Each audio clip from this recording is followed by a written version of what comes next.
What if I told you the reason you feel broke, behind, and like everyone else has figured out life is because the rules you're playing by are completely made up? My name is Nina, and I'm about to show you exactly where you should be financially by 40, and more importantly, how to catch up even if you're starting from practically zero. And here's what nobody talks about. People who start late and go hard often end up richer than people who started early and coasted.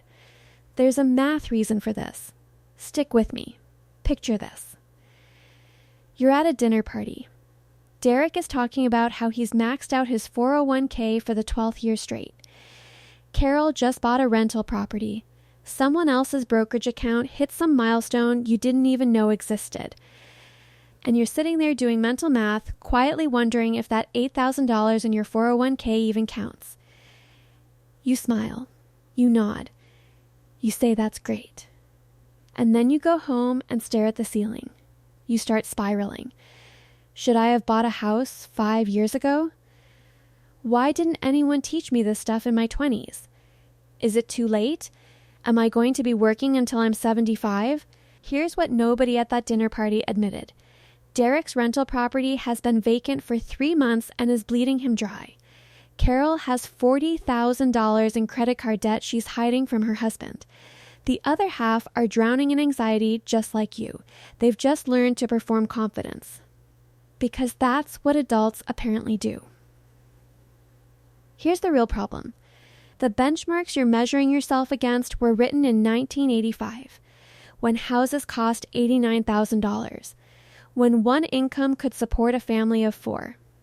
Those rules don't exist anymore, but somehow we still use them to judge ourselves. Financial institutions want you to feel behind. Anxiety sells products, it pays for advisors and fees, but here's what's real, and I'm going to give you actual numbers. Conventional wisdom says by 40, you should have 3x your salary saved. Earning $80,000? That's $240,000. Sounds reasonable until you hear what's actually happening. According to the Federal Reserve's most recent survey, the median retirement savings for Americans aged 35 to 44 is approximately $45,000, half of all Americans in this age group. Less than $45K saved. So if you have $30,000, $60,000, even $100,000 saved, you are already ahead of most of your peers. The benchmarks making you feel like a failure? Created by institutions that profit from that feeling. But average in America means retiring with barely enough to survive. So let me give you better targets, realistic but still meaningful, adjusted for the economy we actually live in. Benchmark 1, retirement savings. A more achievable target by 40 is 1.5 to 2 times your annual salary. Earning $70,000? Aim for $105,000 to $140,000 in retirement accounts. Here's why it matters. At 40, with $120,000 invested, even if you never added another penny, that money grows to approximately $780,000 by age 65 at an 8% average return. That's the power of time working for you. Benchmark 2, 3 to 6 months of essential expenses in a high-yield savings account. For most households, that's between $12,000 and $25,000 in money you can touch within 24 hours. And let me be clear, that is not your vacation fund, not your I want that new bag fund. It is the fund that keeps a job loss or a medical emergency from destroying your entire financial life. Benchmark 3, by 40, all high-interest consumer debt should be gone. Credit cards at 20% interest? Paid off. Student loans? Either eliminated or on a clear payoff track. Your only acceptable debt at 40 is a mortgage and maybe a car payment under 6%. If you're 40 and still carrying credit card balances month to month, that is a 5-alarm fire. Credit card interest compounds against you with the same force that investments compound for you. Every month you wait costs you more. Benchmark 4. Income. By 40, you should be earning at least 30% more than you were at 30 in real inflation-adjusted dollars. Not because of status, because of math. Higher income means more to invest, and that compounds into hundreds of thousands over time. Now, you've looked at those benchmarks and maybe you're behind on some of them. Maybe you're behind on all of them. And your instinct is to panic. Maybe even to just give up. Don't. Because here's the mathematical truth that changes everything. Catching up in your 40s is actually easier than building from scratch in your 20s. And I can prove it. At 25, you might only be able to invest $300 a month. At 40, with an established career, you might be able to invest $1,500 or even $2,000. That difference in contribution intensity is the entire game. Someone who invests $200 a month from age 25 to 65 at 8% returns about $700,000. Someone who invests $1,500 a month from age 40 to 65 at the same return, about $1.3 million. The late starter wins. Why? Contribution intensity. On top of that, your expenses stabilize in your 40s. Student loans might be gone, your wardrobe is established, you've made most of the big life purchases. The financial noise gets quieter if you let it. And finally, by 40, you actually understand money. You've watched the market crash. You've watched it recover. You don't panic sell at the bottom like a 26-year-old seeing their first recession. That emotional intelligence, that is worth hundreds of thousands of dollars. Let me tell you about Marcus. At 40, he had $22,000 in retirement savings, a car payment, and $8,000 in credit card debt. He was earning $85,000 and felt like he was barely keeping his head above water. Over the next 7 years, without winning the lottery, without an inheritance, without some viral side hustle, Marcus completely transformed his financial picture using 5 phases. Phase 1. Stop the bleeding. Marcus printed 3 months of bank and credit card statements and went through every single line. He found $340 a month in subscriptions he didn't use. A gym membership, streaming services, stuff evaporating for nothing.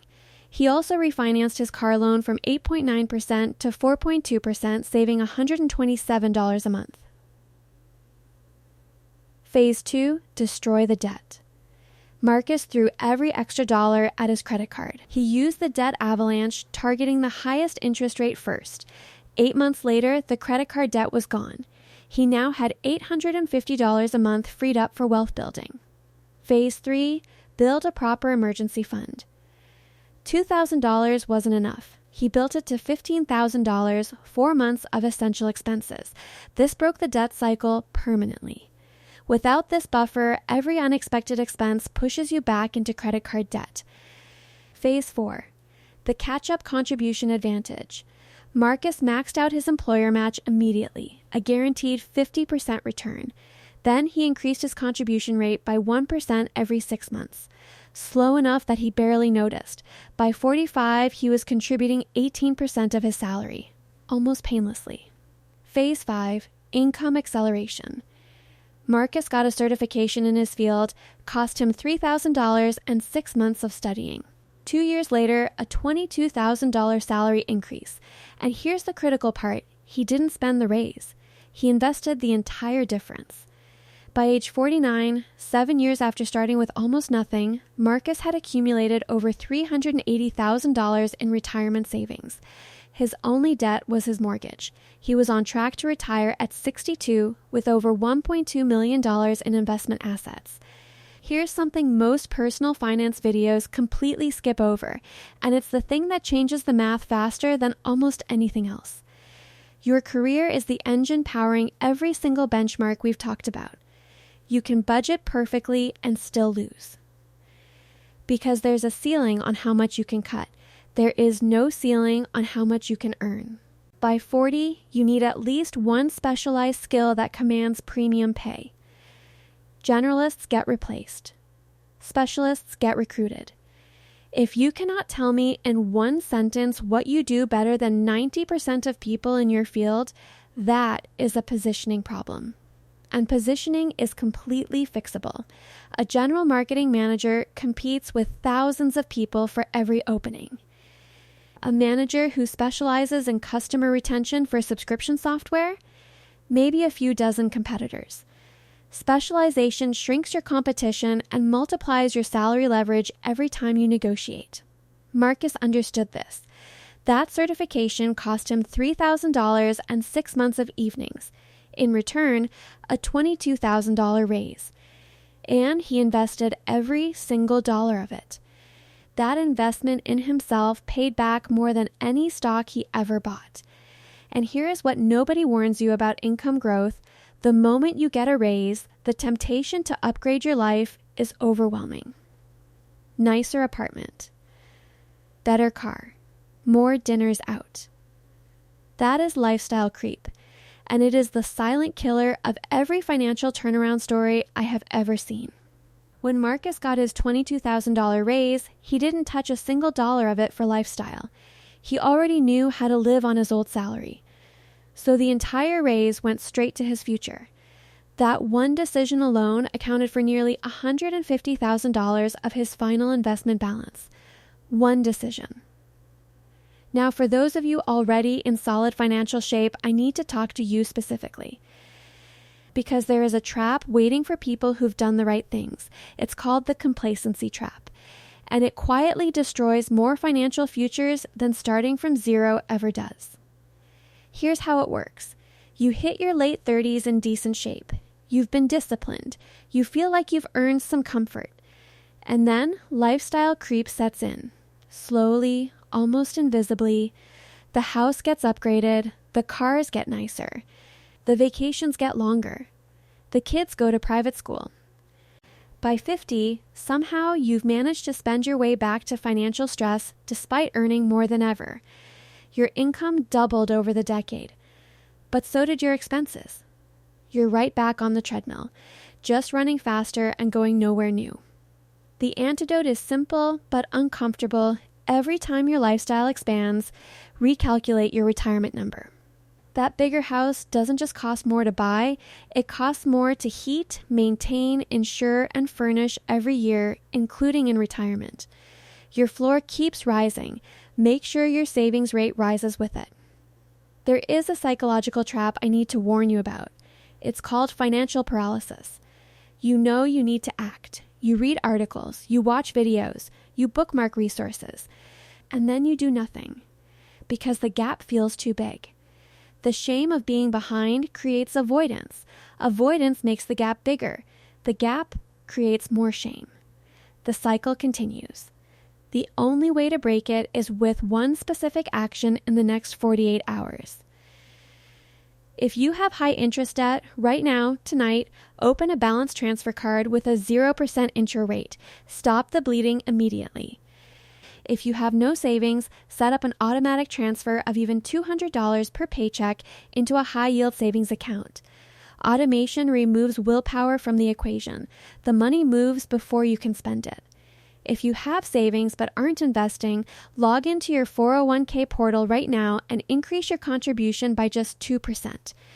Not someday, not after more research. Today. Motion creates motivation, not the other way around. One step forward is enough to start the entire journey. Remember that dinner party? Here's what was really going on at that table. The guy who maxed out his 401k, he also has $600,000 left on his mortgage and 2 kids heading to college. He's leveraged, not wealthy. The woman with the rental property, she's losing $400 a month on it. She just doesn't say that part. Stop comparing your behind the scenes to everyone else's highlight reel. Your situation might be more solvable than theirs. The benchmarks themselves matter less than the trajectory you're on. Someone at 40 with $50,000 saved and a 30% savings rate is in a vastly better position than someone with $200,000 saved and a 5% savings rate. Velocity matters more than position.